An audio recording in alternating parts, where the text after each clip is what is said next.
नमस्कार, मैं हिमांशु मिश्रा और आप देख रहे हैं द इनसाइड स्टोरी। आज बात होगी त्रिपुरा की, क्योंकि आज वहां पर मतदान था। मताधिकार का प्रयोग वहां के लोगों ने किया। 81.1% मतदान वहां पर हुआ है। लेकिन विधानसभा की 60 सीटों पर किसको कितनी सीटें मिलेंगी, ये आज जानने की, पहले से ही जानने की कोशिश करेंगे।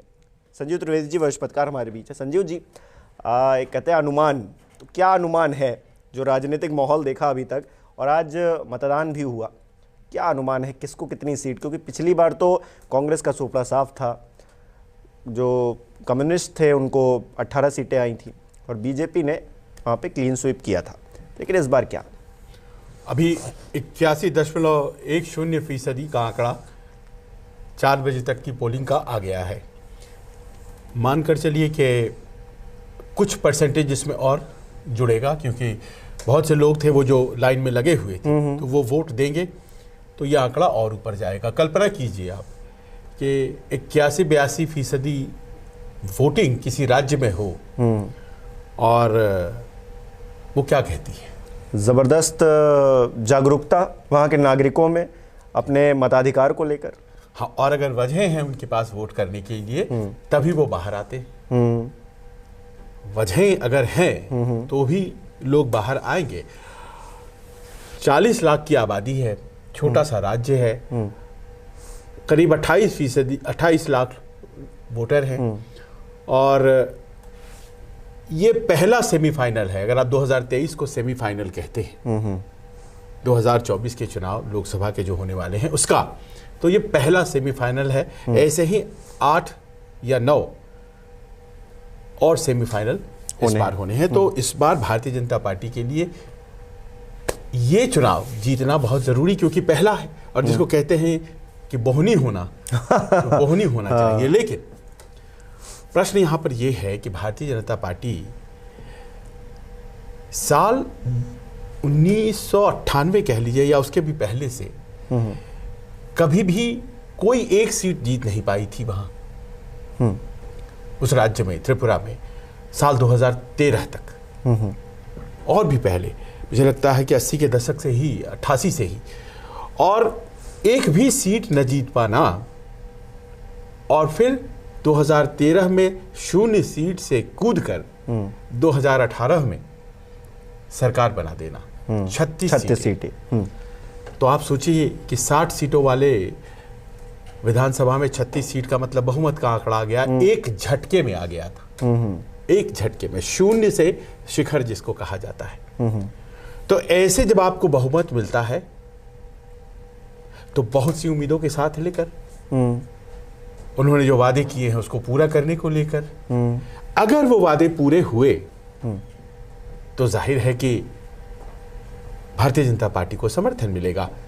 लेकिन अगर वो वादे पूरे नहीं हुए तो फिर जिस तरह से ये समर्थन मिला था, वो समर्थन अपने आप में तय कर देता है कि बहुत से लोगों को अगर निराशा हो जाएगी तो उलटफेर भी हो सकता है। और उलटफेर की इस बार कुछ वजह हैं वहां पर। अच्छा। और वो ये कि सबसे बड़ी बात वहां की जो ट्राइबल जनता है, जो आदिवासी जनता है, 20 सीटों पर ट्राइबल वोट्स हैं और ये जो 20 सीट हैं हमेशा तय करते हैं नतीजा सरकार की। पिछली दफा वहां भारतीय जनता पार्टी ने एक ट्राइबल पार्टी के साथ गठबंधन किया, IPFT, इंडिजिनस पीपल फ्रंट था ये IPFT, और IPFT और बीजेपी का गठबंधन रहा। 20 सीटों में से इस गठबंधन ने 18 सीटें जीती थी। आप सोचिए 36 में से 18 सीटें तो यहीं से आ गई।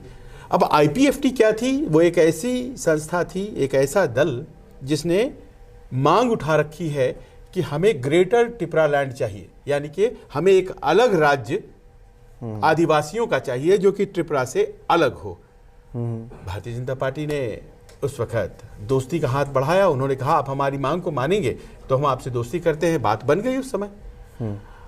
अचानक ये मांग धीरे धीरे जब उठाई गई तो इसमें इंटरेस्ट कमने लगा भारतीय जनता पार्टी का, और नतीजा ये हुआ कि आईपीएफटी जो है वो अपने आप में कमजोर और क्षीण होती चली गई, क्योंकि जिस मांग के दम पर चढ़कर ऊपर आई थी वो उसे पूरा किए जाने का कोई सुगबुगाहट नजर नहीं आ रहा था। बिप्लब देव साहब की सरकार चल रही थी और बीच में ऐसा हुआ कि उसके संस्थापक मर गए और उनकी मृत्यु हो गई। जो आईपीएफटी के संस्थापक थे, पार्टी जो है वो थोड़ा डिसहरे में आ गया और उसके बारे में ये हवा उड़ चली कि वो मांगे पूरा करने वाली नहीं है, वो मैंडेट को धोखा हो गया है। और आप सोचिए कि क्या हाल हो गया आईपीएफटी का कि पिछली दफा उस पार्टी को भारतीय जनता पार्टी ने 9 सीटें दी थी 60 में से। आप हमारे साथ गठबंधन करिए, 9 सीट पर आप लड़िए और 9 में से 8 वो जीते थे और 10 सीटें भारतीय जनता पार्टी ने उस 20 में से जीती, यानी कि 18 सीटें वहीं से आई थी। मात्र 2 सीटें सीपीएम ने जीती थी, जो पहले पूरे 20 जीत जाया करती थी। यानी कि भारतीय जनता पार्टी को वहां चुनाव जिताने में आईपीएफटी का रोल था। आज उसी आईपीएफटी को इस बार भारतीय जनता पार्टी ने मात्र 5 सीट दिए, जहां जिसे 9 दिया था उसे मात्र 5 देने का मतलब वो पार्टी कमजोर पड़ चुकी है। तभी तो एक सहयोगी होने के बावजूद खुद आपने 55 सीट रखा और उन्हें दिया सिर्फ 5, जो कि 9 पर आपने लड़ाया था, 8 जीत चुके थे और फिर भी आपने उसे 5 दिया, क्योंकि उनकी पार्टी से निकल करके लोग दूसरे दलों में चले गए। तो जो सबसे महत्वपूर्ण पेंच था पिछली बार की जीत का, ट्राइबल्स, आदिवासी, भारतीय जनता पार्टी से वो हिस्सा थोड़ा नाराज है, निकल चुका है और ये एक बहुत बड़ा फैक्टर इस बार के चुनाव में। कांग्रेस इतनी बेफिक्र क्यों? गुलमर्ग में राहुल गांधी घूम रहे हैं, ना प्रियंका पहुंची, ना खड़गे साहब पहुंचे। वहाँ पे कहा गया था कि और भी कुछ जो नामी गिरामी नेता हैं वो भी जाएंगे, बुलाया गया था बाकायदा, उनको नहीं पहुंचे, कोई इंटरेस्ट नहीं। पहला इलेक्शन है हिमांशु जहां पर गांधी परिवार का कोई व्यक्ति गया ही नहीं। ये पहला इलेक्शन, खड़गे जी भी नहीं गए, कोई गया ही नहीं। इसकी वजह यह थी कि पिछले चुनाव में कांग्रेस को आई 2% से भी कम वोट, जबकि सत्ता से बाहर होने के बावजूद 1993 में वो आखिरी दफा सत्ता में थी, 88 से 93, और उसके पहले 78, 1972 से 78 तक वो सत्ता में थी, और फिर बीच में थोड़े काल के लिए एक टर्म के लिए आई वो 1988 से 1993 के बीच में। उसके बाद से वो सत्ता में नहीं आई त्रिपुरा में। बावजूद इसके हर चुनाव में वो 2013 तक 40% वोट जीत जाया करती थी, लेकिन पिछली बार 2% जीती। उसकी वजह ये थी कि सारे के सारे vote bank Bharatiya Janata party में शिफ्ट हो गए। तो कोशिश भी नहीं करेंगे, उन्होंने कोशिश भी नहीं किया। उसकी वजह रही उन्हें 2% वोट था, भारतीय जनता पार्टी प्रचंड बहुमत और शासन चल रहा था, लेकिन लेफ्ट जो है वो अपने 40% वोट पर, 42% वोट पर वो तैनात थी। 43% वोट लेके बीजेपी और आईपीएफटी ने सरकार बना लिया था। मात्र 1% वोट का फासला लेफ्ट और बीजेपी के बीच था। तो बीच में जब आंदोलन होने लगे उस राज्य में कि भाई आपने तो ये नौकरियां कही थी, आपने तो कहा था कि ग्रेटर टिपरालैंड दे देंगे, अलग राज्य दे देंगे, कहाँ गया वो सब? तो उसके बाद पुलिस एक्शन भी हुए और सरकार पे यह आरोप लगा कि आप बहुत टफ हैंड से लोगों के आंदोलनों को दबा रहे हैं, आप अपने गुंडों को प्रमोट कर रहे हैं, आपके हाथ में ताकत है। एक बात फैल गई, तो ये जो मूवमेंट चला, फिर सड़कों पर लेफ्ट वाले उतरे। उनमें से कुछ लोग जाकर के बड़े नेताओं में कांग्रेस से उन्होंने बात की और कहा कि देखिए ऐसा है कि आपको भी हमारी मदद के लिए आना चाहिए, क्योंकि कॉमन एनिमी जो है वो भारतीय जनता पार्टी है। उन्होंने कहा आपको भी हरा दिया भारतीय जनता पार्टी ने, हमें भी हरा दिया, आपके तो वोट लेके चली गई। तो उस वक्त पहली बार ऐसा लगा कि कांग्रेस और लेफ्ट के बीच में एका हुआ है, दोनों साथ साथ आंदोलन करने लगे। जब चुनाव आए तो इस बार कांग्रेस सीपीएम के पास गई और उसने कहा कि साहब अब देखिए, हम लोगों ने एक साथ आंदोलन अगर किया है तो एक साथ चुनाव नहीं लड़ सकती क्या? और फिर ये सीट एडजस्टमेंट हुआ। लेफ्ट वाले कहते हैं ये एडजस्टमेंट है, गठबंधन नहीं कहते हैं, पर एक तरह का गठबंधन है जिसमें कि कांग्रेस को मात्र 13 सीटों पर लड़ना है, 47 सीटों पर लेफ्ट को लड़ना है। लेकिन सारी जो फोर्सेस हैं वो एक साथ हो गई हैं। और सबसे बड़ी बात है कि कांग्रेस के सबसे बड़े नेता सुदीप बर्मन वो चले गए थे बीजेपी में, वापस वो आ गए कांग्रेस में, और उन 13 सीटों में से सभी सीटों को वही नेतृत्व दे रहे हैं जहां चुनाव हो रहे हैं। लेफ्ट वाले कांग्रेस को वोट कर रहे हैं, कांग्रेस वाले लेफ्ट को वोट कर रहे हैं। पर इतना ही काफी नहीं है, एक और बहुत बड़ा फैक्टर है इन चुनाव में जो भारतीय जनता पार्टी के खिलाफ जाता है। एक तो आपने देख लिया कि ये कांग्रेस और लेफ्ट एक हो गए। दूसरा जो फैक्टर है वो है टिपरा माथा। और ये जो टिपरा माथा है ये एक ऐसा दल है जो आईपीएफटी के खत्म होने पर उनके कार्डर्स को समेट करके बनाया गया है। यानी कि जो काम पिछली बार आईपीएफटी ने किया था उस ट्राइबल लैंड में, इस बार टिपरा माथा करने की कोशिश कर रही है। वही मांग जो आईपीएफटी का था कि ग्रेटर त्रिपुरा लैंड चाहिए, अलग त्रिपुरा लैंड चाहिए, वो अब त्रिपुरा माथा का है। और इसे लीड कर रहे हैं कांग्रेस के पूर्व अध्यक्ष रहे उस राज्य में प्रद्युत देव बर्मन। और प्रद्युत मानिक देव बर्मन एक नए युवा, बाहर त्रिपुरा से पढ़े लिखे, अच्छी हिंदी, अच्छी अंग्रेजी, अच्छी लोकल भाषा बोलने वाले वहाँ के राज परिवार के वो वारिस हैं। और उन्होंने वो ट्राइबल पार्टी बना ली है और उस 20 सीटों पर वो ज़बरदस्त फाइट में है। और सब कह रहे हैं कि इस बार गेम चेंजर जो हैं वो प्रद्युत देव बर्मन होने जा रहे हैं। न बीजेपी होने जा रही है, न कांग्रेस और लेफ्ट होने जा रही है। सरकार बनेगी तो उसमें बड़ा ही कॉमन फैक्टर ये चीज़ें रहेंगी। बहुत कम अंतर से क्या आप देख पा रहे हैं फाइट हो रही है? क्योंकि आपने कहा कि ये ट्राइबल्स हैं वो भी एक तरफ, वाम दल हैं वो भी एक तरफ, वाम दल जो है कांग्रेस भी एक तरफ। हालांकि कांग्रेस ज़्यादा इंटरेस्ट दिखा नहीं रही है, नहीं दिखाया उन्होंने, अब तो मतदान हो गया है। तो अगर जो कंपटीशन होगा, जो नतीजे आएंगे वो बहुत ज़्यादा मतलब क्लोज होने वाले हैं जैसे हिमाचल में थे। देखिए, एक चीज़ तो तय है कि भारतीय जनता पार्टी जो 36 सीटों पर थी वो आंकड़ा घटेगा। 36 सीटें उसे इस बार शायद ना आए। हालांकि दावे तो बहुत किए जा रहे हैं और मेहनत बहुत किया गया है। आप सोचिए कि 3 बार अमित शाह, 11 बार 3 बार प्रधानमंत्री, 11 बड़े हाई प्रोफाइल विजिट, प्रधानमंत्री का रोड शो, तमाम बड़े नेता वहाँ मौजूद, फिल्म स्टार्स और दूसरे नेता, सबों की रैलियाँ बहुत ज़बरदस्त तरीके से। पर ज़मीन पर दरअसल ये बातें आ गई हैं सामने और उन्होंने काम भी किया है। बहुत सी ऐसी योजनाएं जो केंद्र में थी, सीधे तौर पर वहाँ फ़ायदा हो रहा है। पर इस बार मैं देख रहा हूँ कि जो मैनिफेस्टोज हैं वहाँ सबसे बड़ी मांग जॉब्स की हर जगह है, वहाँ है तो कोई बड़ी बात नहीं। केवल एक बीजेपी है जिसके मैनिफेस्टो में जॉब्स का प्रॉमिस नहीं है। आप सोचिए कि कोई ऐसा मैनिफेस्टो नहीं है जहां पर कोई कह रहा हम 5 लाख जॉब, कोई कह रहा है हम इतने लाख जॉब्स देंगे हम। तो जनता पलट के पूछेगी ना 5 साल में कितने दिए, और जवाब दे। पिछली बार उनके मैनिफेस्टो में था।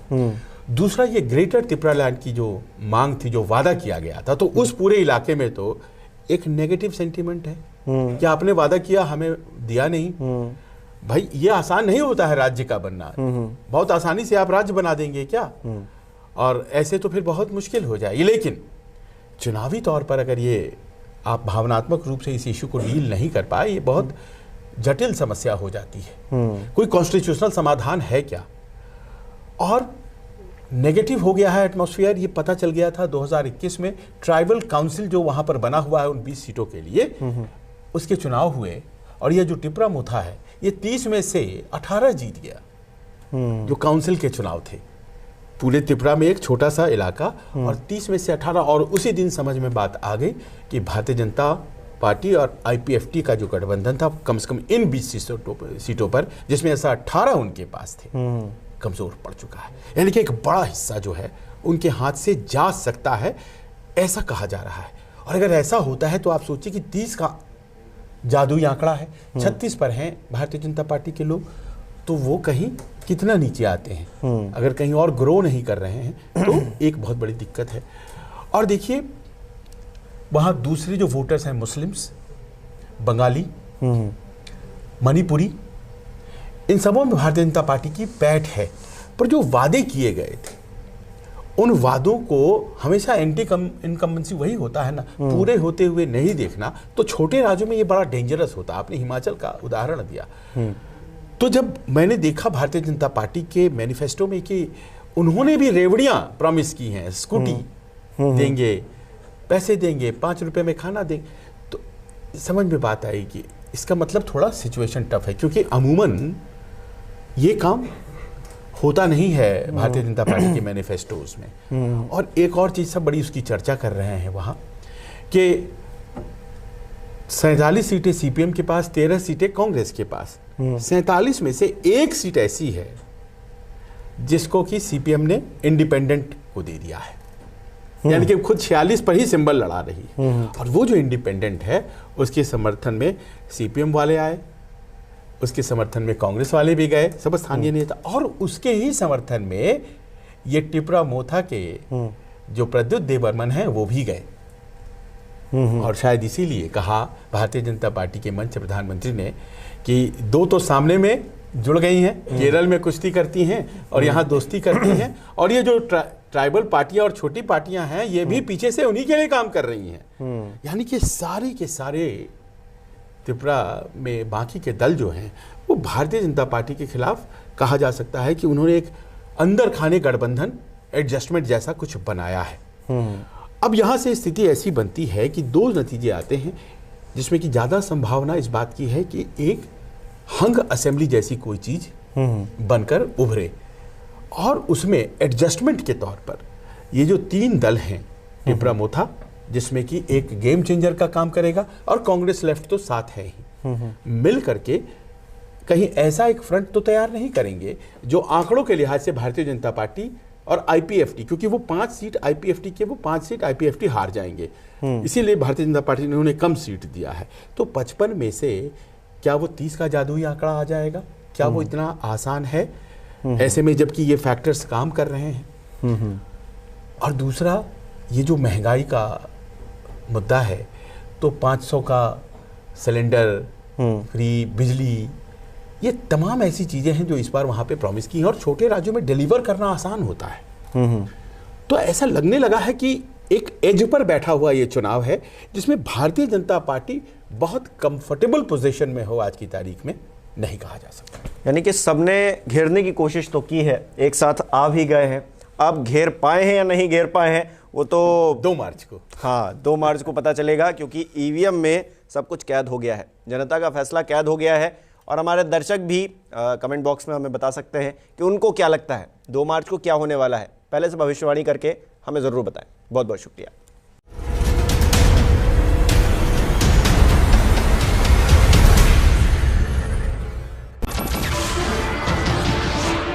नमस्कार, मैं हूं मानक गुप्ता। अगर आपको हमारा ये वीडियो पसंद आया हो तो इसे लाइक और शेयर जरूर करें, और हाँ, हमें सब्सक्राइब और फॉलो करना ना भूलें ताकि आप देश और दुनिया की कोई खबर मिस ना करें।